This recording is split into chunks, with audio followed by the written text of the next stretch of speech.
जितने पार्टी के लोग दावे करते हैं उस पर कितनी लोग खड़े उतरते हैं, इस बात को भी समझना ज़रूरी है।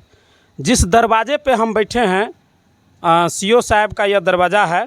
हालांकि इस इलाके के ग्रामीण हैं तो ये भी एक वोटर हैं और एक ग्रामीण होने के नाते इस पर क्या लगता है, कितनी प्रभाव पड़ता है, जनसुराज के बारे में ये क्या सोचते हैं, आइए थोड़ा सा जानते हैं। क्या परिचय बा सर आपका?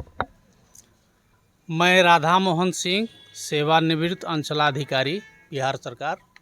आज जनसुराज की टीम पदयात्रा के दौरान आपके आवास पर पहुंचे हैं।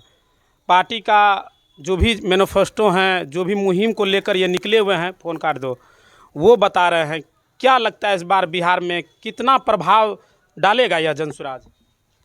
जनस्वराज का प्रभाव जो है वो तो पूरे बिहार के लोग देख रहे हैं कि जहाँ कहीं भी जनस्वराज का कोई कार्यक्रम होता है, खास करके आपको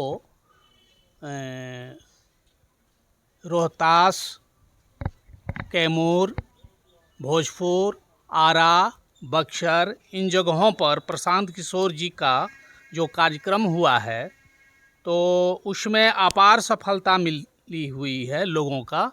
और देखने को ये मिल रहा है कि ये जो पार्टियां जो बिहार को भ्रमित करके केवल यूज एंड थ्रो, अभी अभी आपने हमारे जनस्वराज के विधानसभा प्रभारी मुख्य प्रवक्ता प्रणव जी से आप बात कर रहे थे, जिसमें आपने हमारे माननीय प्रशांत किशोर जी का वह लाइन कोड किया कि जहां कहीं से, पता नहीं आपका यह न्यूज़ कहां तक ये है, लेकिन आपके द्वारा चूंकि यह बात उठाई गई है इसलिए मैं इसको जोड़ रहा हूं और उसको क्लियर कर रहा हूं कि अल्पसंख्यक वोट जो है उसको हर पार्टियां जो हैं, जनस्वराज तो अभी हम सामने हमारे प्रशांत जी इसको लेके आए हैं, यूज एंड थ्रो, प्रयोग करो और फेंक दो।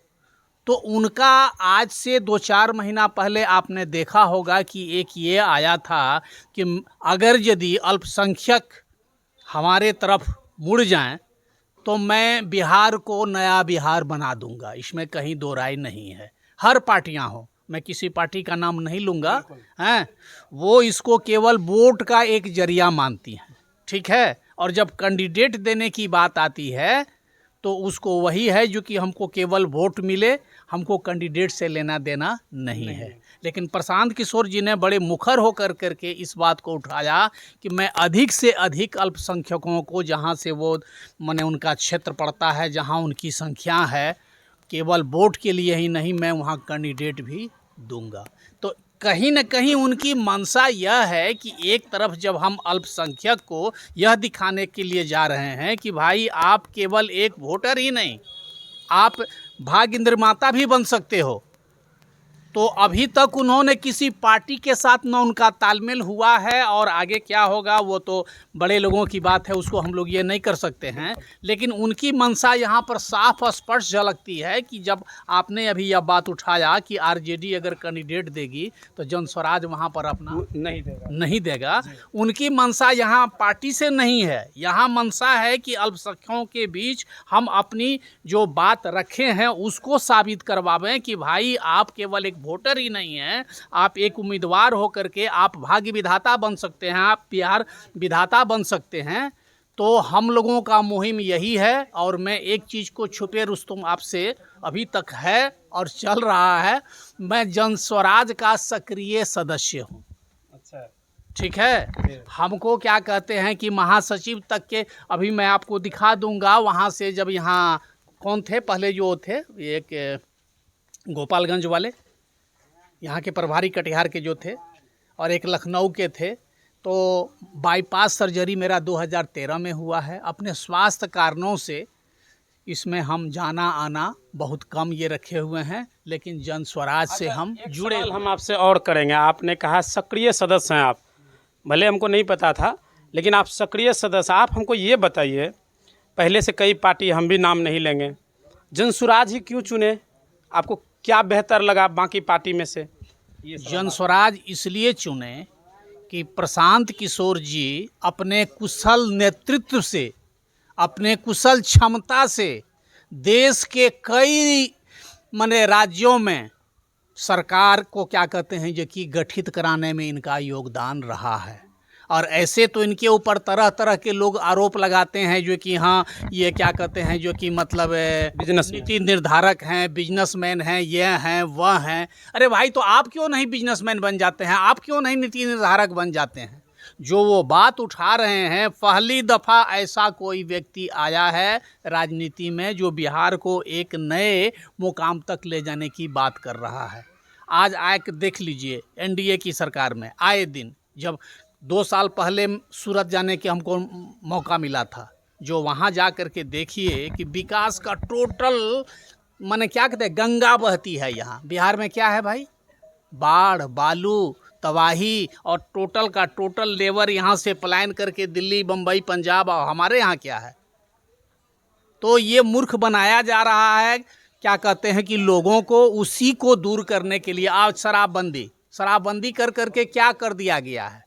मुफ्त का अनाज दे करके आप क्या करने जा रहे हैं? लोगों को काहिल बनाए हुए हैं, सब कुछ किए हुए हैं। तो प्रशांत किशोर जी पहली बार क्या कहते हैं कि कोई ऐसा व्यक्ति आया जिसने बिहारियों को उस आईना दिखाने का काम किया कि भाई और कुछ नहीं, ये सारे जो लोग हैं सब एक के चट्टे बट्टे के ये हैं, आप एक वोट हमको दीजिए और उसके बाद देखिए कि बिहार का क्या कहते हैं जी कि नक्शा कैसे बदलता है। मैं तो यह दावे के साथ कहूँगा कि जो एक बार दिल्ली में आपका आप पार्टी का जो ये हुआ था, प्रदर्शन हुआ था, कहीं इस बार ऐसा ना हो जाए कि लोग देखते ही रह जाएं और क्या कहते हैं जो कि जन स्वराज की सरकार बिहार में बन जाए, जिसकी कल्पना भी बहुत कम ऐसे लोग कर पा रहे हैं। लेकिन मैं दावे के साथ कहता हूँ कि इतिहास अपने को दोहराएगा। जो दिल्ली में आपने अपना प्रदर्शन किया था, बिहार में भी हमारे प्रशांत किशोर जी, चूँकि जनता जनार्दन सब बूझ रही है और जान रही है कि ये सब ठगेरा जो है केवल वोट के लिए और केवल ये के लिए। क्या है बात है भाई? आपको मुफ्त में अनाज दिया जा रहा है, क्यों दिया जा रहा है?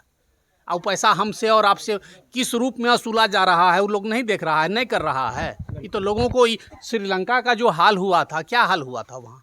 यही ना हुआ कि सब कुछ मुफ्त में बांटते जाओ, राबड़ी देते जाओ, करते जाओ और उसके बाद से क्या कहते कि हाथ उठा दीजिएगा। तो जन स्वराज चुनने का मतलब यही है कि यह पहली पार्टी ऐसी आई है जिसने जाति धर्म सबसे ऊपर उठ करके, अभी तक एक बात हमको जरा सा बता दीजिए तो, कौन ऐसी पार्टी है? ऐसा कहने का मतलब नहीं है कि हाँ हम माइनॉरिटी के क्या कहते हैं कि समर्थक बन गए हैं या उसके पीछे चलने वाले या गुणगान करने वाले हुए हैं। लेकिन मेरा कहने का मतलब है कि अभी जो बिहार का जाति सर्वे हुआ उसमें कितना था? सबसे अधिक संख्या किसकी थी? किसकी थी सरकार? यादव और क्या कहते हैं अल्पसंख्यक। और उसके बाद उनकी भागीदारी क्या होती है अल्पसंख्यक की? क्यों? इसलिए प्रशांत किशोर जी ने तो खुले मंच से एकदम अपना ऐलान कर दिया कि भाई हमको अगर यदि अल्पसंख्यक का वोट मिलता है तो मैं बिहार के तकदीर को बदल सकता हूं। तो श्रीमान, मेरा जन स्वराज पकड़ने का, करने का यही मकसद।